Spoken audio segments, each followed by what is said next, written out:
الرحمن الرحيم. بالسند المتصل منا إلى الإمام الهمام الحافظ الحجة أبي الحسين مسلم بن الحجاج بن مسلم بن ورد بن كوشاز القشيري النشابوري رحمه الله تعالى. اللهم انفعنا بعلومه وبركاته أجمعين آمين. ربنا قال حدثنا أبو بكر بن أبي شيبة قال حدثنا يحيى بن زكريا بن أبي زايدة وأبو معاوية عن عاصم عن أبي عثمان عن سعد وأبي بكرة رضي الله تعالى عنهما وعنهم كلاهما يقول سمعت أذناي ووعاه قلبي محمدا صلى الله عليه وسلم يقول من ادعى إلى غير أبيه وهو يعلم أنه غير أبيه فالجنة عليه حرام. یہ حدیث آپ نے پڑھ لی تھی کل. ہم نے کہا تھا کہ اس میں مسئلہ ہے, مطالعہ کر کے آئے ہیں آپ ذرا, ہمیں دے دیجیے کتاب درس مسلم. کسی کو کوئی بات پوچھنی ہو تو پوچھ لیں.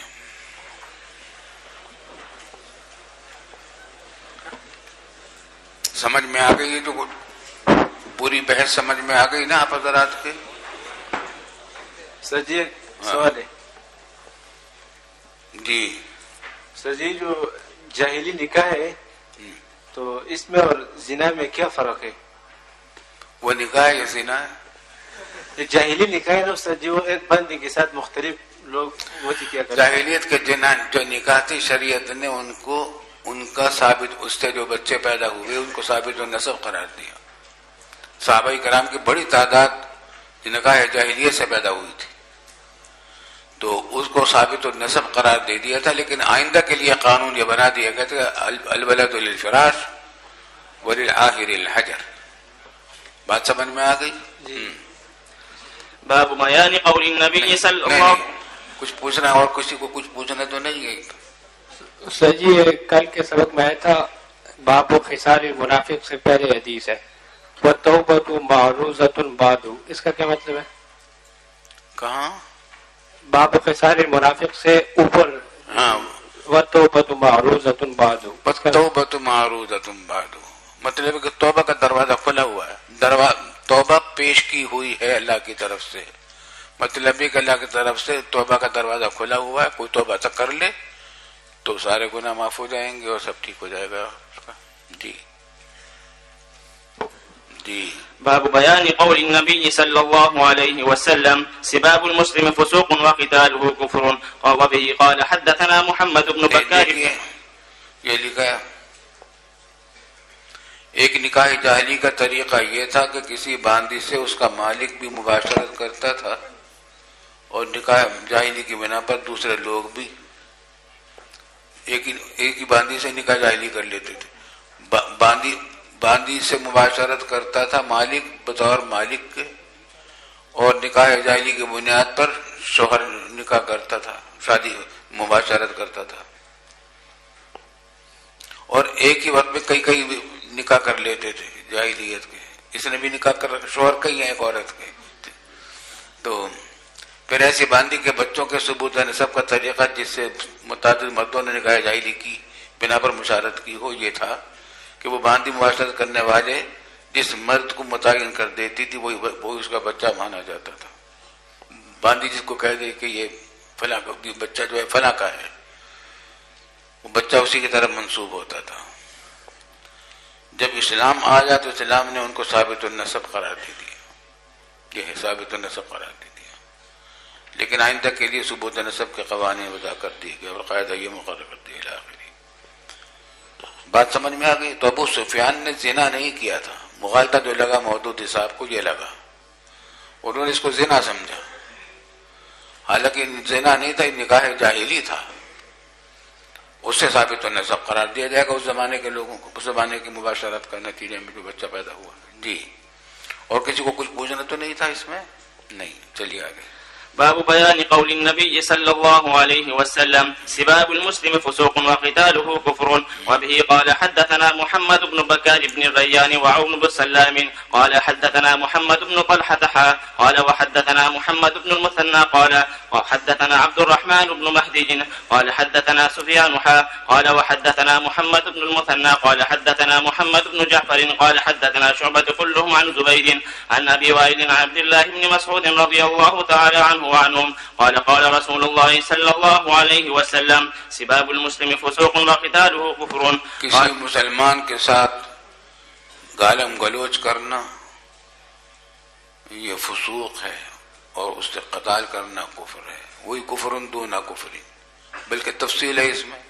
اگر کوئی قتال کو حلال سمجھتا ہے بعد العلم بالتحریم، تحریم کا علم ضروری بھی اس کو حاصل ہو گیا تھا کہ اس کو حرام کیا گیا ہے قرآن میں یا حدیث میں، اس علم ضروری کے باوجود وہ اس کو حلال سمجھتا ہے، مستحل ہے، تو حقیقتاً ہی کافر ہو گیا. اور اگر مستحل بعد تحریم نہیں، بعد علم بالتحریم نہیں ہے تو یہ کفر دون کفرین ہے، قریب ہے، قریب الکفر ہے، کفر کے قریب قریب یہ گناہ ہے. جی.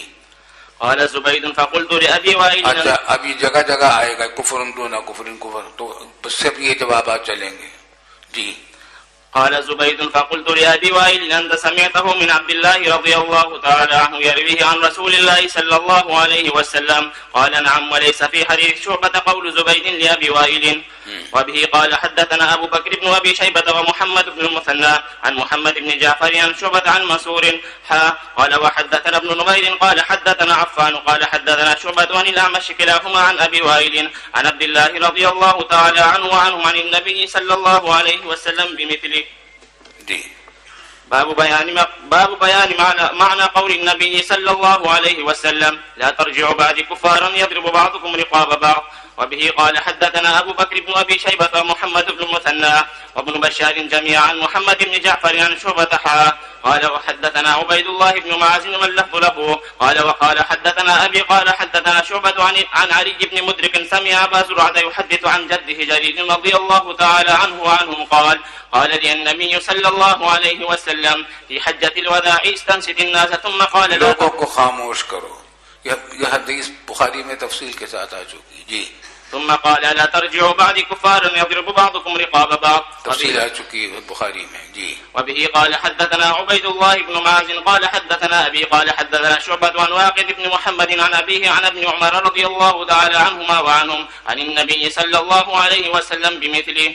جی. وبه قال حدثنا أبو بكر بن أبي شيبة وأبو بكر بن خلاد الباهلي قال حدثنا محمد بن جعفر قال حدثنا شعبة عن واقد بن محمد بن زيد أنه سمع أباه يحدث عن عبد الله عمر رضي الله تعالى عنهما وعنهم عن النبي صلى الله عليه وسلم أنه قال في حجة الوداع ويحكم أو قال ويلكم لا ترجعوا بعد كفارا يضرب بعضكم رقاب بعض.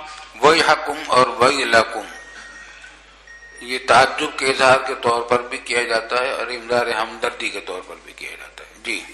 وبه قال حدثني حرملة بن يحيى قال أخبرنا عبد الله بن وهب قال حدثني عن عمر بن محمد أن أباه حدثه عن ابن عمر رضي الله تعالى عنهما وعنهم عن النبي صلى الله عليه وسلم بمثل حديث شعبة عن واقد. جی. باب إطلاق اسم الكفر عن الطعن في النسب والنياحة. وبه قال حدثنا أبو بكر بن أبي شيبة قال حدثنا أبو معاوية قال وحدثنا ابن نمير واللفظ له قال حدثنا أبي ومحمد بن عبيد كلهم عن الأعمش عن أبي صالح عن أبي هريرة رضي الله تعالى عنهما وعنهم قال قال رسول الله صلى الله عليه وسلم عنه وعنهم قال رسول الله صلى الله عليه وسلم اثنتان في الناس هما بهم كفر الطعن في النسب والنياحة على الميت. پیچھے شعب الایمان کا ذکر چل رہا تھا. صراحت نہیں کی تھی امام مسلم نے کہ یہ شعب الایمان ہے، لیکن شعب الایمان کی حدیث لانے کے بعد وہ تمام اعمال لائے گئے جو ایمان کے حوالے سے جن کو ذکر کیا گیا. اب شعب الکفر چل رہے ہیں، کفر کے یہی شعبے ہیں، وہی کفر دون کفر، اس کے اندر وہی چلے گی ساری باتیں. فرمایا کہ دو اسنتانی خصلتانی اسنتانی فی الناس ہما بہم کفر، یہ دونوں خصلتیں ان کے لیے کفر ہیں. الطعن فی النسب والنیاحۃ علی المیت. پیچھے گزرا ہے کہ کوئی شخص اپنے باپ کے علاوہ کسی اور کی طرف نسبت کرے، یہ بھی حرام ہے، جنت اس کے لیے حرام ہو جاتی ہے. اور جنت حرام ہونے کا کیا مطلب ہے؟ اس کے اندر وہاں بھی تفصیل وہی ہوگی کہ اگر وہ حلال بعد التحریم بعد العلم بالتحریم حلال سمجھ رہا ہے تو جنت حرام ہو گئی ہمیشہ کے لیے. ورنہ پھر یہ کہ دخول اولی کے وقت میں جنت حرام ہے اس کے لیے. اور یہاں پر بھی وہی بات ہے، کما بھی کفر، یہ کفر ہے تان فی النسب.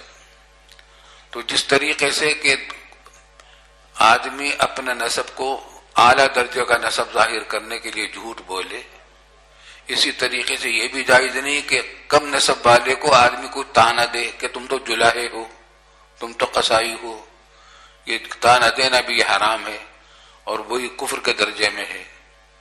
اور اس کے اندر بھی وہی تفصیل ہوگی کہ اگر اس تانا دینے کو وہ حلال سمجھ رہا ہے بعد العلم بالتحریم تو حقیقتاً کفر ہو گیا، ورنہ کفر دون کفرین ہے، قریب الکفر ہے. والنیاحۃ علی المیت، نوحہ کرنا، چیخنا، چلانا، رونا. جہاں تک رونے کا معاملہ ہے آنسو بہ جائیں گنجائش ہے، بے اختیار کچھ آواز بھی نکل جائے یہ بھی معاف ہے. لیکن جو نوحہ کرنا رواج تھا عربوں میں، عورتیں باقاعدہ عورتوں کو دعوت دی جاتی تھی کہ تم نوحہ کرو، روتی تھی، چلاتی تھی. اور اب شیعہ کرتے ہیں یہی حرکتیں، حرام ہے، بالکل ناجائز ہے. یہاں پر بھی وہی بات ہوگی کہ اگر یہ اس کو حلال سمجھتے ہیں بعد العلم بالتحریم تو کافر ہو جائیں گے، اور اگر حلال بعد العلم بالتحریم نہیں سمجھتے تو کفر دون کفرین پھر بھی ہے. بات سمجھ میں آ رہی ہے؟ جی. بسم اللہ بعد علم بالتحریم کی قید یاد رکھیے، علم ضروری حاصل ہو جائے پھر انکار کرے گا تو کفر ہوگا، ورنہ نہیں. جی. بسم اللہ الرحمن الرحیم. باب تسمیت العبد الآبق کافرا.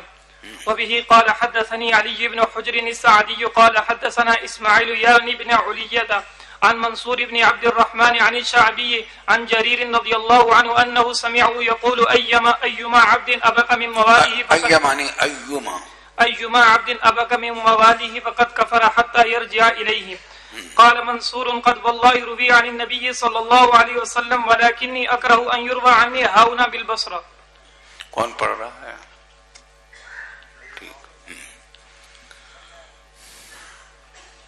وبه قال ٹھہر جائیے. جو غلام بھی بھاگ جائے، بگوڑا غلام ہے، بھاگ گیا اپنے موالی سے چھٹ کر، تو اس نے بھی کفر کیا. یہاں پر بھی وہی کفر دون کفرین بھی اور حقیقی کفر دونوں مراد ہو سکتے ہیں. حتی یرجع الیہم. منصور کہتے ہیں کہ قد واللہ روا عن النبی صلی اللہ علیہ وسلم، جریر نے اس کو روایت کیا تھا حضور صلی اللہ علیہ وسلم سے مرفوعاً، مگر میں اب مجمع عوام میں اس کو مرفوعاً بیان نہیں کرتا یہاں بصرے میں. ولیکنی اکرہ ان یروی عنی ہا ہونا بالبصرہ، میرے حوالے سے مرفوعاً یہ حدیث منقول ہو یہ مجھے اچھا نہیں لگتا بصرے کے اندر، کیونکہ یہ گڑھ ہے خوارج کا، اور خوارج سے استدلال کریں گے کہ مرتکب کبیرہ کافر ہوتا ہے. بات سمجھ میں آ رہی ہے؟ چلیے آگے. وبه قال حدثنا أبو بكر بن أبي شيبة قال حدثنا حفص بن غياث عن داود عن الشعبي عن جرير رضي الله عنه قال قال رسول الله صلى الله عليه وسلم أيما عبد أبق فقد بريت منه ذمة. ذمہ بری ہو گیا اس کا. کیا مطلب ہے کہ اب اگر مولا اس کو سزا دے یا قید کر دے یا گھر سے نکلنے میں کچھ پابندیاں لگا دے تو اس کی اب اس کو پابندی نہیں رہے گی مالک کو. جی، گنجائش ہو جائے گی اس کے لیے. جی. وبه قال حدثنا يحيى بن يحيى قال أخبرنا جرير عن مغيرة عن الشعبي قال كان جرير بن عبد الله رضي الله عنه يحدث عن النبي صلى الله عليه وسلم قال إذا أبك العبد یہ صراحت آ گئی یہاں پر. شعبی کہہ رہے ہیں کہ يحدث عن النبي صلی اللہ علیہ وسلم. جی. باب بیان کفر من قال اذا ابق العبد قال اذا ابق العبد لم تقبل له الصلاة. تو قبولیت صلاۃ کی نفی ہے، صحت صلاۃ کی نفی نہیں. صحت کی صلاۃ کی ہوتی تو کفر ہوتا. قبولیت صلاۃ کی نفی ہے کہ اس پر ثواب نہیں ملتا. جی. باب بیان کفر من قال مطرنا بالنوء. وبه قال حدثنا يحيى بن يحيى قال قرأت على مالك عن صالح بن كيسان عن عبيد الله بن عبد الله بن عتبة عن زيد بن خالد الجهني رضي الله عنه قال صلى بنا رسول الله صلى الله عليه وسلم صلاة الصبح بالحديبية في إثر السماء كانت من الليل فلما انصرف أقبل على الناس فقال هل تدرون ماذا قال ربكم قالوا الله ورسوله أعلم. رسول اللہ صلی اللہ علیہ وسلم نے ہم کو نماز پڑھائی صبح کی حدیبیہ کے مقام پر. جدے سے جب مکہ معظمہ کی طرف جاتے ہیں تو مکہ معظمہ کے قریب پہنچ کر حدیبیہ جگہ آتی ہے جہاں صلح حدیبیہ ہوئی تھی. اب اس جگہ کا نام حدیبیہ کے نام سے مشہور نہیں، شمیسیہ کہلاتی ہے وہ جگہ. وہاں نشانات ہیں لگے ہوئے اس کے. فی اسری سمائن اور فی اثری سمائن، بعد سمائن، اور سما سے مراد ہے مطر، بارش کے بعد. رات میں بارش ہوئی تھی، اس کے بعد آپ نے فجر کی نماز پڑھائی رسول اللہ صلی اللہ علیہ وسلم نے حدیبیہ کے مقام پر.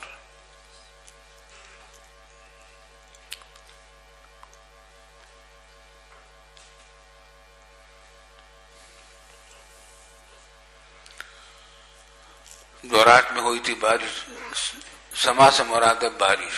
فلما انصرف، جب نماز سے آپ پھرے، نماز سے فارغ ہو گئے، اقبل علی الناس، تو آپ متوجہ ہوئے لوگوں کی طرف اور فرمایا کیا تمہیں معلوم ہے کہ تمہارے رب نے کیا کہا ہے اس وقت؟ قالوا اللہ ورسولہ اعلم قال اصبح من عبادی مؤمن بی وکافر. میرے بندوں میں سے کچھ لوگوں نے صبح کی، کچھ مومنین نے صبح کی، کچھ کافروں نے صبح کی. صبح کے وقت کچھ لوگ مومن ہیں، کچھ لوگ کافر ہیں. تفصیل بتلائی آگے. فاما من قال مطرنا بفضل اللہ ورحمتہ، جو سمجھتا ہے، کہتا ہے کہ ہمیں بارش برسائی گئی ہے اللہ کے رحمت سے اور فضل سے، تو وہ فذلک مؤمن بی وکافر، تو وہ مجھ پر ایمان رکھنے والا ہے. وکافر بالکوکب، اور کافر ہے وہ ستاروں کا منکر ہے. آگے آ جائے گی بات کہ اب عربوں میں یہ جاہلیت کے زمانے میں ایک یہ بات بھی تھی کہ وہ یہ سمجھتے تھے کہ بارش برسانے والا ستارہ ہوتا ہے، ستارہ برساتا. علت محسرہ وہ ستارے کو مانتے تھے اور کہتے تھے کہ کل ستارے ہیں 28 دن میں ان ایک ستارے کا چکر پورا ہوتا ہے اور سال بھر میں یہ چکر چلتا رہتا ہے. اور ایک ستارہ جب مشرق میں طلوع ہوتا ہے تو دوسرا ستارہ مغرب میں غروب ہوتا ہے. انہی میں سے کسی ستارے کوئی کسی موقع پر وہ بارش برساتا ہے. اور یہ اس وقت کہتے تھے کہ ہم کو فلاں بارش کے فلاں ستارے نے بارش برسائی ہے. ینو کا معنی طلوع بھی آتے ہیں، غروب بھی آتے ہیں، کہ فلاں ستارے کے طلوع نے فلاں ستارے کے غروب نے بارش برسائی ہے. یوں کہتے تھے جب بارش ہوتی تھی. تو فرمایا کہ جو شخص کہتا ہے کہ ہمیں بارش ہوئی ہے اللہ کے رحمت اور فضل سے، وہ تو مومن ہے، مجھ پر ایمان لانے والا ہے. وہ کافر بالکوکب، اور کافر ہے ستاروں کا، منکر ہے ستاروں کا.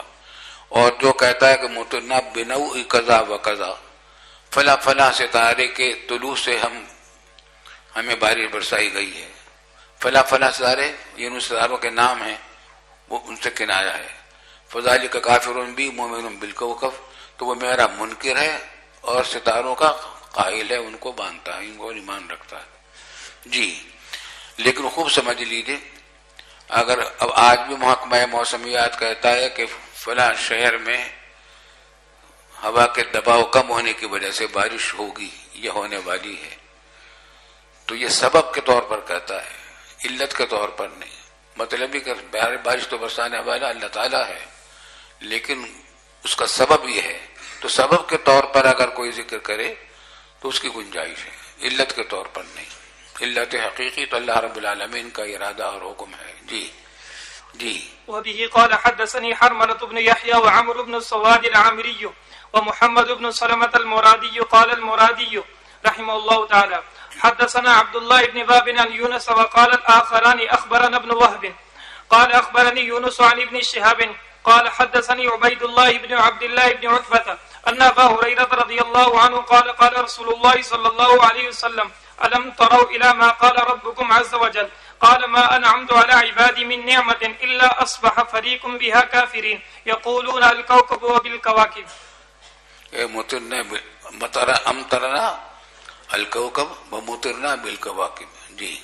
وبه قال حدثني محمد بن سلمة المرادي قال حدثنا عبد الله بن وهب عن عمرو بن الحارث وحدثني عمرو بن سواد قال أخبرنا عبد الله بن وهب قال أخبرنا عمرو بن الحارث أن أبا يونس مولى أبي هريرة رضي الله عنه حدثه عن أبي هريرة رضي الله عنه عن رسول الله صلى الله عليه وسلم قال ما أنزل الله من السماء من بركة إلا أصبح فريق من الناس بها كافرين ينزل الله الغيث فيقولون الكوكب كذا وكذا. اللہ تعالیٰ غیث بھیجتا ہے, بارش بھیجتا ہے.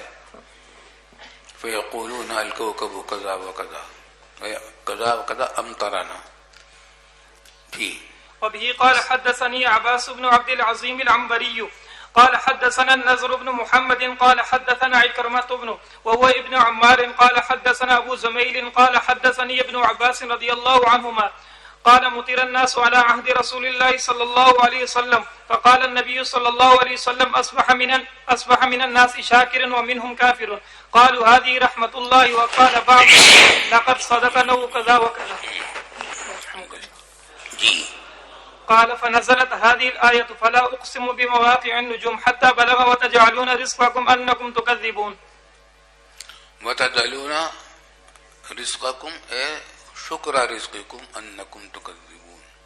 تم اپنے رزق کا شکر یہ کرتے ہو کہ تم تکذیب کرتے ہو الٹا اللہ رب العالمین کی. کرنا چاہیے تو شکر کے بجائے تکذیب کرتے ہو اللہ کی. جی. باب الدلیل علی فلا اقسم بمواقع النجوم. پڑھ لو, لمبی آیتیں ہیں. فلا اقسم بمواقع النجوم وانه لقسم لو تعلمون عظيم انه لقرآن كريم في كتاب مكنون لا يمسه الا المتقون تنزیل من رب العالمین.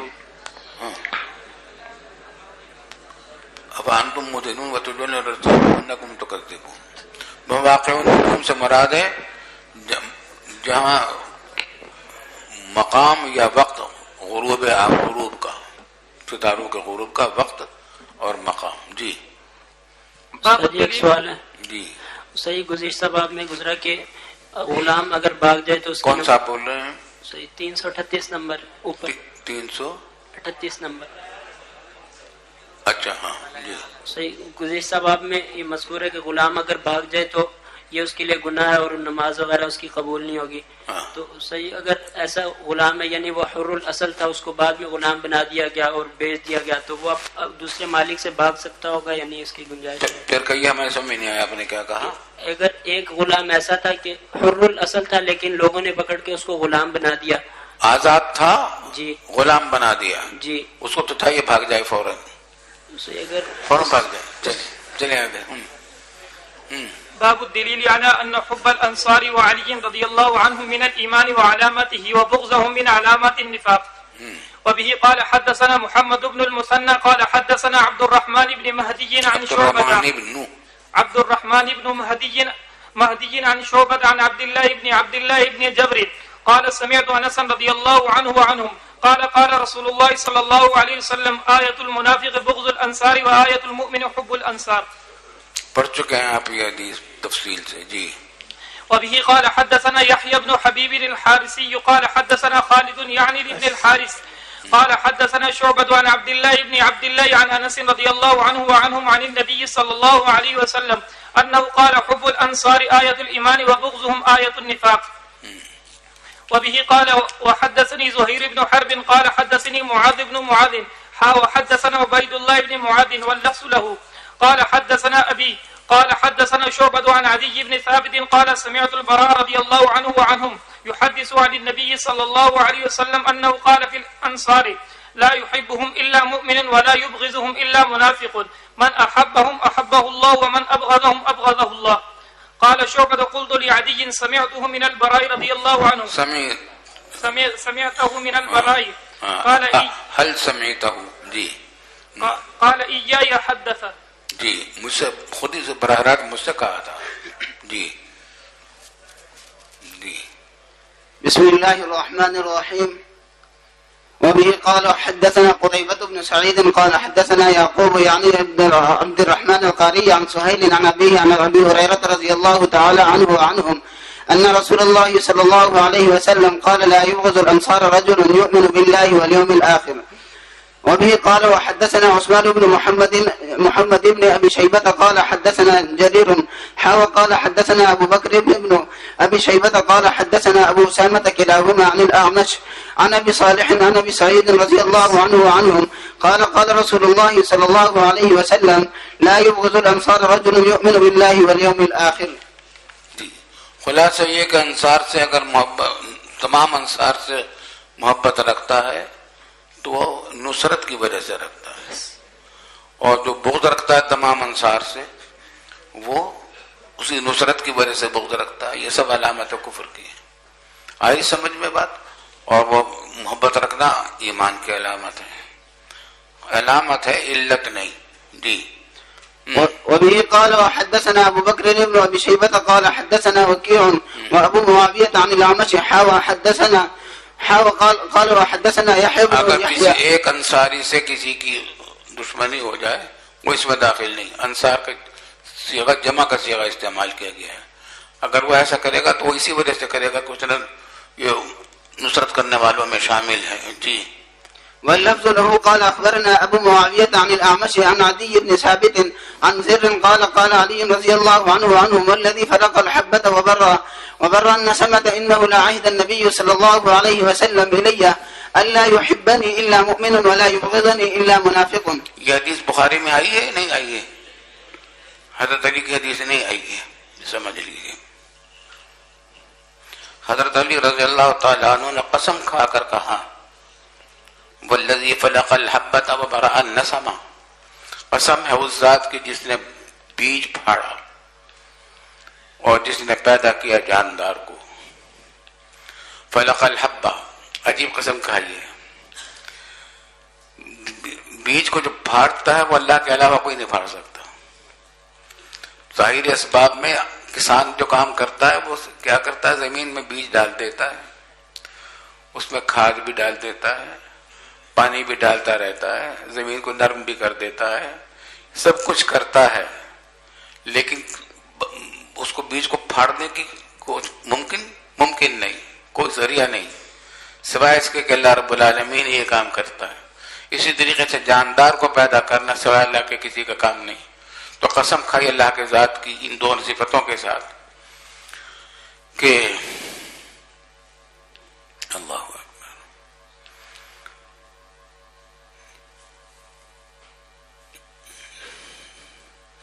کہ رسول نبی صلی اللہ علیہ وسلم نے مجھ سے عہد کیا تھا، فرمایا تھا، وعدہ کیا تھا، اللہ یحبنی الا مؤمن ولا یبغضنی الا منافق، میرے سے محبت نہیں کریں گے مگر مومن اور بغض نہیں رکھیں گے مگر منافق. یہ حدیث بظاہر تو مشکل نظر آتی ہے. شیعہ اس سے کہہ سکتے ہیں کہ ہم تو بڑے عاشقان علی ہیں، شیعان علی ہیں بس، اور حضرت معاویہ کو کہہ سکتے ہیں کہ انہوں نے جنگ جمل کی تھی، جنگ صفین کی تھی، ان کو منافق کہہ سکتے ہیں. جنگ جمل کی تھی حضرت عائشہ رضی اللہ تعالیٰ عنہ، تو ان کو منافقہ کوئی کہہ سکتا ہے الیاذ باللہ. تو خوب سمجھ لیجئے، پہلی بات جو ہے محبت حضرت علی کی، سچی بات یہ ہے کہ محبت تو ان کو صحیح معنی میں ہے ہی نہیں جو دعویٰ کرتے ہیں محبت کا، کیونکہ کام وہ کرتے ہیں وہاں حضرت علی کی تعلیمات کے بالکل منافی، بالکل خلاف. اگر سچی محبت ہوتی، حقیقی محبت ہوتی، صحیح تعریف میں محبت کی صادق آتی تو کبھی اپنے محبوب کی خلاف ورزی نہ کرتے. تو یہ خلاف ورزی کرنا یہ علامت اس بات کی کہ اگر محبت ہے بھی تو محبت طبی ہے، شرعی اعتبار سے قابل اعتبار نہیں. یہ محبت مراد نہیں. محبت وہ مراد ہے جو اللہ تعالیٰ کے نزدیک مراد ہے. اللہ تعالیٰ کے نزدیک مراد وہ ہے کہ جو حضرت علی جیسا کام کریں جس طرح وہ کہ ان کی بات مانو. ایک بات تو یہ ہے. اور دوسری بات یہ کہ حضرت معاویہ کو جو اعتراض بنتا ہے اس سے بلا شبہ اس کے ظاہر سے اعتراض بنتا ہے، مگر یہ اعتراض اسی کو بھائے گا جو نظر جو آنکھیں چرا لے گا سارے سیاق و سباق سے، تمام واقعات کے، جنگ صفین کے، جنگ جمل کے. ہم نے شاید سنایا تھا اسی زمانے میں جب جنگ صفین ہو رہی تھی، اللہ اکبر، تو قیصر روم کا خط آیا حضرت معاویہ رضی اللہ عنہ کے پاس، اور اس نے لکھا ہے کہ مجھے پتہ چلا ہے کہ آپ کی جنگ علی سے ہو رہی ہے، میں ہر قسم کی مدد کے لیے تیار ہوں.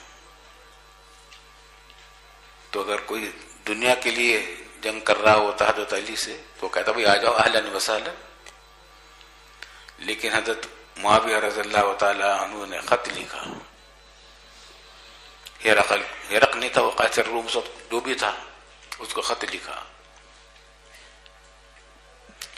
کہ تو نے جس چیز کا ارادہ کیا ہے اگر تو نے اس پر عمل کرنے کی کوشش کی تو یاد رکھ علی میرا بھائی ہے، میں اپنے بھائی کے ساتھ مل جاؤں گا، اور اس کے لشکر سے نکل کر سب سے پہلا جوان جو تیرے سر کو اکھاڑے گا تیرے جسم سے وہ معاویہ ہوگا. اور یاد رکھ تجھے اکھاڑ کر بادشاہ سے معزول اس طریقے سے کروں گا کہ قسطنطنیہ جو خوشبودار قسطنطنیہ ہے اس کو جلا کر کوئلہ کر ڈالوں گا، اور تجھے کسان ایسا بنا دوں گا جو خنزیروں کو چراتا پھرے. یہ جواب بھیجا ہے حضرت معاویہ رضی اللہ تعالیٰ عنہ نے. ہم نے درس مسلم میں اس کا حوالے کے ساتھ ذکر کر دیا. استفلین کہتے گاجر کو. تاج العروض شرح قاموس کے مشہور کتاب ہے نا لغت کی، اس کی شرح تاج العروض، اس کے اندر استفلینہ کا ذکر ہے. گاجر، اسی استفلینہ کو استعمال کیا ہے اس خط میں کہ تجھ کو میں ایسا اکھاڑوں گا، تیرے سر کاٹوں گا نہیں، تیرے سر سے ایسا اکھاڑوں گا جیسے گاجر کو کھاڑا جاتا ہے زمین سے. یہ جواب بھیجا تھا حضرت علی رضی اللہ تعالیٰ عنہ نے.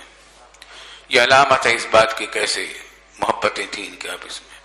حضرت نافع صاحب نے مشہور کتاب لکھی رحماء بینہم، جنگیں ضرور ہوئی ہیں مگر ان کے آپس میں کتنی محبتیں تھیں، کتنی تعظیم و تکریم تھی. یہ سب شیعوں نے جھوٹی روایتیں داخل کر کے بدنام کرنے کی کوشش کی ہے صحابہ کرام کو علیہ باللہ. جی بڑھئے.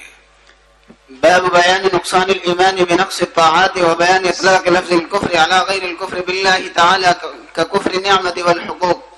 وبه قال حدثنا محمد بن رمح بن المهاجر المصري قال أخبرنا الليث عن ابن الهادي عن عبد الله بن دينار عن عبد الله بن عمر رضي الله عنهما وعنهم عن رسول الله صلى الله عليه وسلم أنه قال يا معشر النساء تصدقن واكثرن الاستغفار فإني رأيتكن أكثر أهل النار. یہ حدیث پڑھ چکے نہیں پڑھ چکے، اقرار کرتے ہو نہیں کرتے ہو؟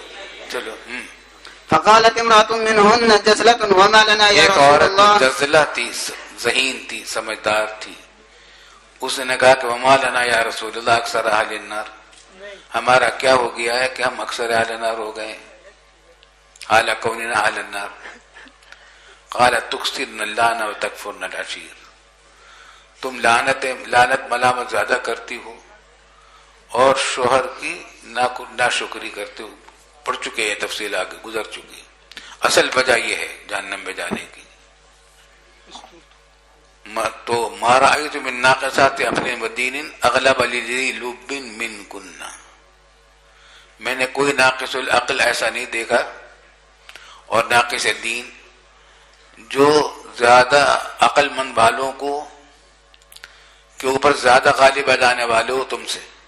مطلب ہے کہ تم بڑے بڑے عقل مند لوگوں کے اوپر غالب آ جاتی ہو، حالانکہ تم ناقص العقل بھی ہو، ناقص الدین بھی ہو، اس کے باوجود اس کی عقل پر غالب آ جاتی ہو. تو آئی ہوئی ہیں غالب مردوں پر آج کل سارا جتنا فتنہ ہے، عورتوں کا ہے بہت سب بڑے حد تک. اللہم انا نعوذ بک من فتنۃ النساء دعا کی ہے رسول اللہ صلی اللہ علیہ وسلم نے. تو ان کا فتنہ بھی خطرناک ہے، اور ان کی اللہ تعالیٰ نے ان کو رحمت بھی بنایا ہے مردوں کے لیے. کیسے رحمت بنایا؟ ماں بنایا ہے، بیوی بنایا، بہن بنایا، خالہ بنایا ہے. قالت یا رسول اللہ وما نقصان العقل والدین، ہمارے عقل اور دین میں نقصان کی کیا بات ہے؟ نقصان کیا ہے؟ یہ خود نقصان کی علامت تھی سوال، کیونکہ اوپر تو آ چکا ہے کہ تمہارے اندر بیماری یہ ہے کہ عشیر کی ناشکری کرتی ہو، کثرت سے لعنت کرتی ہو. تو نقص دین اس وجہ سے ہے، اور عقل کی بھی کمی اسی وجہ سے ہے. اچھا عقل کی وجہ سے آگے آ رہی ہے، دین کی کمی تو اس وجہ سے ہے. مگر سوال قال اما نقصان، خیر تو دین کی وجہ، دین کی کمی اور عقل کی کمی دونوں کی کمی ہے تمہارے اس عمل کی وجہ سے جو تم کرتی ہو کہ اکثار اللعن اور کفران العشیر. لیکن اصل تو بات وہاں تھی، مگر انہوں نے پوچھ لیا تو حضور صلی اللہ علیہ وسلم کہہ سکتے تھے کہ یہ خود علامت تمہارے ناقص العقل والدین ہونے کی ہے، ناقص العقل ہونے کی ہے کہ تم دوبارہ پوچھ رہی ہو. لیکن آپ رحمت للعالمین تھے صلی اللہ علیہ وسلم. آپ نے فرمایا کہ اما نقصان العقل فشہادت امرأتین، اس کی ایک ظاہری وجہ بتا دی جو آسان تھی ان کے سمجھنے کے لیے. شہادت امرأتین تعدل شہادت رجل فہذا نقصان العقل وتمکث اللیالی ما تصلی وتفطر فی رمضان. اور کئی راتیں گزرتی ہیں، کئی دن کہ تم نماز نہیں پڑھتی اور رمضان میں روزہ افطار کرتی ہو، بعد میں قضا کرتی ہو. نماز کی تو قضا ہی نہیں ہے، اور روزے کے جو قضا ہو جاتے ہیں ان کی قضا ہوتی ہے مگر غیر رمضان میں پڑھے جاتے ہیں. فہذا نقصان الدین. تو چونکہ نمازوں سے محرومی ہوئی تو نقصان الدین ہوا، اور رمضان کے برکت سے محرومی ہوئی، نماز کے روزے رکھتے ہوئے بعد میں، لیکن رمضان کی جو فضیلت تھی اس کا جو ثواب زیادہ تھا اس سے کمی تو آ گئی، تو نقصان الدین ہو گیا. اس پر اشکال ہوگا کہ بیمار آدمی اگر روزہ افطار کر دے، روزہ نہ رکھے بیماری کی وجہ سے، تو اس کو ثواب پورا ملتا ہے، اس کے ثواب میں کوئی کمی نہیں آتی. اور حائضہ کے ثواب میں کیوں کمی آ جائے گی؟ تو اس کا جواب یہ دیا گیا ہے کہ بیمار کی تو نیت تھی کہ صحت رہے گی تو میں روزے رکھوں گا، اور حائضہ نے تو پہلے سے نیت کر رکھی تھی کہ حیض کے زمانے میں روزے نہیں رکھوں گی. اس بات نیت کا بھی ثواب نہیں ملے گا، اس نیت کا ثواب نہیں ملے گا. البتہ کوئی کہہ سکتا ہے کہ وہ روزہ جو چھوڑتی ہے وہ بھی تو اللہ کے حکم سے چھوڑتی ہے، نماز جو چھوڑتی ہے وہ بھی تو اللہ کے حکم سے چھوڑتی ہے. تو جواب یہ کہ ٹھیک ہے، اس نیت سے کرنے سے ثواب ملے گا اس کو، لیکن ثواب نماز پڑھنے کا جتنا ثواب تھا اس سے کم ملے گا، اور روزہ رمضان میں رکھنے کا جتنا ثواب تھا اس سے کم ملے گا، لیکن ملے گا اس نیت کی وجہ سے، اچھی نیت کی وجہ سے. چلیے آگے. قال وحدثني أبو طاهر قال أخبرنا ابن وهب عن بكر بن مضر عن ابن الهادي بهذا الإسناد مثله.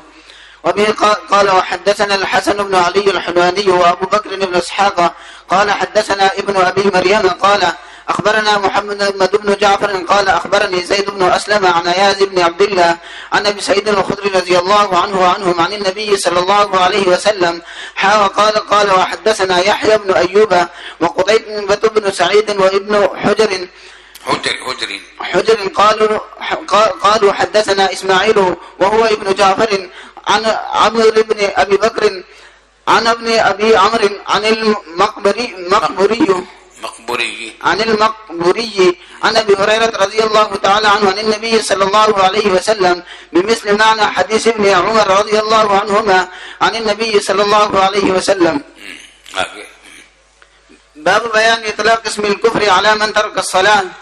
قال وحدثنا أبو بكر بن أبي شيبة وأبو كريب قال حدثنا أبو معاوية عن الأعمش عن أبي صالح عن أبي هريرة رضي الله تعالى عنه وعنهم قال قال رسول الله صلى الله عليه وسلم إذا قرأ ابن آدم السجدة فسجد اعتذر الشيطان يبكي يقول يا ويله. وفي رواية أبي كريب يا ويلي أمر ابن آدم بالسجود فسجد فله الجنة وأمرت بالسجود فأبيت فلي النار. قال وحدثني زهير بن فرمایا کہ ابن آدم سجدہ جب پڑھتا ہے یعنی آیت سجدہ جب تلاوت کرتا ہے تو پھر وہ سجدہ بھی کر لیتا ہے مومن، تو سجدہ شیطان وہاں سے ہٹ جاتا ہے روتا ہوا اور کہتا ہے کہ یا ویلہ، ہائے رے میری مصیبت. کہتا تو یا ویلی لیکن نقل کر رہا ہے یا ویلہ، وہی ضمیر غائب ادب کے مطابق. بروایت ابی قریب یا ویلا، یا ویلہ ویلہ ندبہ. امر ابن آدم بالسجود فسجد فلہ الجنہ وامرت بالسجود فابیت فلی النار. جی چلیے. قال وحدثني زهير بن حرب قال حدثنا وكيع قال حدثنا الأعمش بهذا الإسناد مثله غير أنه قال فعصيت فلي النار. وبه قال حدثنا يحيى بن يحيى التميمي وعثمان بن أبي شيبة كلاهما عن جرير قال يحيى أخبرنا جرير عن الأعمش عن أبي سفيان رضي الله عنه قال سمعت جابر رضي الله عنهما وعنهم يقول سمعت النبي صلى الله عليه وسلم يقول إن بين الرجل وبين الشرك والكفر ترك الصلاة. قال وحدثنا أبو غسان المسمعي قال حدثنا الضحاك بن مخلد عن ابن جريج قال أخبرني أبو الزبير أنه سمع جابر بن عبد الله رضي الله عنهما وعنهم يقول سمعت رسول الله صلى الله عليه وسلم يقول بين الرجل وبين الشرك والكفر ترك الصلاة. آدمی کے اور کفر و شرک کے درمیان نماز ہے، ترک نماز ہے. بات سمجھے؟ ترک نماز ہے. یہ ترک جو لفظ آیا ہے تو کیا مطلب ہوگا اس کا؟ کیا مطلب ہوگا؟ اس سے استدلال کیا امام احمد بن حنبل نے کہ صلاۃ حائل ہے، ترک صلاۃ جب کرتا ہے تو وہ کافر ہو جاتا ہے. لیکن اس کو ذرا ترکیب سمجھ لیجیے پہلے. اگر ترکیب یوں کی جائے کہ آدمی کے اور نماز اور شرک کے درمیان واسطہ ہے ترک نماز کا، تو بات واضح ہو جائے گی اور سمجھ میں آ جائے گی بات. اور وہ کیا ہے کہ اگر آدمی نماز کو چھوڑے گا تو نماز کے واسطہ قریب اس کو ایک ذریعہ مل گیا ہے کفر کا. ترک نماز ذریعہ ہے کفر کا، کفر نہیں، کفر کا ذریعہ ہے. جب نماز چھوڑ دے گا تو رفتہ رفتہ رفتہ رفتہ اس کے ایمان میں کمزوری ہوتی چلی جائے گی اور کسی وقت وہ کفر میں بھی داخل ہو جائے گا. یہ معنی تو جمہور کے نزدیک یہی معنی ہے.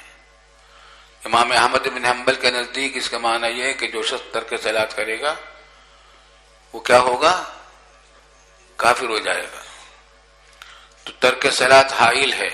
جب ترک صلاۃ جب ہو جائے گا تو حائل ختم ہو گیا تو کافر ہو گیا. یہ مطلب ہو سکتا ہے. لیکن ہم نے کہا کہ جمہور نے اس کا یہ مطلب لیا ہے کہ واسطہ ہے. بات سمجھ میں آتی ہے؟ چلیے.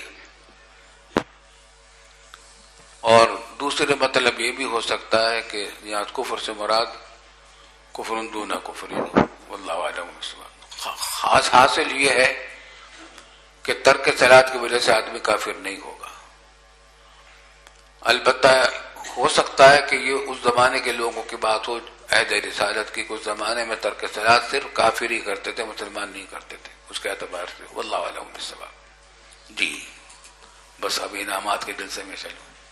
استاد جی ایک سوال ہے. استاد یہ عورتوں کے لیے جو ناقص عقل کہا گیا ہے، استاد یہ عورتوں کا جو نقص عقل سن لو، بات ٹھہر جائیں، اہم سوال ہے. تو ان سے بڑے بڑے امور میں مشورہ کرنا اور ان کی رائے پر عمل کرنا کیسے؟ پہلے تو یہ بات سمجھ لو، جو ہم کہنا چاہتے تھے وہ رہ گئی ابھی بات. مردوں نے یہ عادت بنا لی ہے کہ عورتوں کو طعنے دیتے ہیں کہ تم تو ناقصات العقل والدین ہو. ساؤتھ افریقہ میں ایک جگہ میرا بیان ہو رہا تھا اور اس میں خواتین بھی تھیں، اور انہوں نے پرچہ بھیجا کہ ہمیں ناقصات العقل والدین کہا جاتا ہے، اس کے بارے میں آپ کچھ بتائیں. تو میں نے یہ کہا تھا کہ لوگوں نے جو طریقہ اختیار کیا ہے طعنہ دینے کا، یہ ناجائز ہے اور حرام. دل اس سے ایذا رسانی ہوتی ہے خواتین کی، کیونکہ ان کا ناقص العقل والدین ہونے کی جو وجہ یہاں بیان کی گئی ہے وہ غیر اختیاری ہے. عقل کی کمی غیر اختیاری ہے، اور دین کی کمی نماز کو چھوڑنا اور روزہ کے افطار کرنا تو یہ بھی غیر اختیاری اللہ کے حکم سے ہے. تو ناقص العقل والدین جو ہے وہ غیر اختیاری ہے، لیکن ان کا عمل جو ہے کفران العشیر و اکثار اللعن یہ ناجائز ہے. تو یہ عمل الگ ہے، لیکن ناقصات العقل والدین ہونا غیر اختیاری ہے. اس بات پہ ان کو طعنہ دینا جائز نہیں ہے، دل دکھانے کی بجائے ایذا رسانی کی بات ہے. یہ بہت بری عادت لوگوں نے ڈال رکھی ہے. ایک بات تو یہ ہے، اور دوسری بات یہ ہے کہ اس کا مطلب یہ نہیں ہے کہ ہر بے وقوف سے بے وقوف مرد بھی سمجھدار سے سمجھدار عورت کے مقابلے میں عقل مند ہوتا ہے، بلکہ اس کا برعکس بھی ہوتا ہے. لیکن عموم میں اکثر ہی حکم ہے کہ عام طور سے عورتوں کے عقل میں کمی ہوتی ہے. اس کو جو حوالہ دیا نبی صلی اللہ علیہ وسلم نے، اس بات دیا کہ عورتوں کو یہ چاہیے کہ وہ احتیاط برتیں، اپنی عقل پر اعتماد نہ کریں، اہم امور میں اپنے مردوں سے، بیوی سے، اپنے شوہر سے، بھائیوں سے، باپ وغیرہ سے مشورہ کر لیا کریں. اسی طریقے سے جو کہا کہ یہ غالب آ جاتی ہے مردوں کے اوپر، یہ بھی عورتوں کا غائب نہیں ہے، بلکہ مردوں کو توجہ دلائی جا رہی ہے کہ تمہیں عورتوں کے معاملے میں محتاط رہنا چاہیے، کہ عورتوں کی وجہ سے فتنے میں مبتلا نہ ہو جاؤ، احتیاط برتو. عورتوں کو بھی چاہیے کہ ایسا عمل نہ کریں جس سے مرد فتنے میں مبتلا ہو جائیں. تو عورتوں کے لیے بھی سبق ہے، مردوں کے لیے بھی سبق ہے، لیکن طعنہ دینے کی کسی طرح گنجائش نہیں ہے، ابھی نہیں.